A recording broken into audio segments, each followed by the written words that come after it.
తెలంగాణ రాష్ట్రం KCR farm house కాదు, ఆస్తి రాసిచ్చినట్టుగా కొడుక్కి తెలంగాణ సీఎం పదవి కట్టబెట్టడానికి. ఇది తెలంగాణ ప్రజల ఆస్తి. అంత పుత్రవాత్సల్యం ఉంటే ప్రపంచంలో 7 వింతలున్నాయి, 8వ వింత ఏదైనా తెలంగాణలో నిర్మించి కొడుక్కిస్తే బాగుంటుందనేది నా యొక్క అభిప్రాయం. అంతేగాని దయచేసి తెలంగాణ ప్రజల బతుకులతో మాత్రం ఆడుకోవద్దని చెప్పి కోరుకుంటా ఉన్నాను. మరి ప్రజల్లోంచి వచ్చినవాడు నాయకుడు అవుతాడు, కానీ ప్రజల్లోకి తెచ్చినవాడు ఎప్పుడు కూడా నాయకుడు కాలేడు.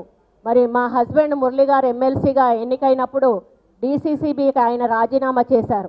ఆ రోజు మా పాప డీసీసీబీ అయ్యే అవకాశం ఉన్నా కూడా మేము చేయలేదు, ఎందుకంటే ప్రజలు కోరుకున్నప్పుడే నాయకులు కావాలని. ఈరోజు మా పాపను ఎమ్మెల్యే కావాలని ప్రజలు కోరుకుంటా ఉన్నారు, కానీ కేటీఆర్ని ఎప్పుడు కూడా ప్రజలు రావాలని కోరుకోలేదు, ఎమ్మెల్యే కావాలని కోరుకోలేదు, ఈరోజు సీఎం కూడా కావాలని కోరుకోవడం లేదు.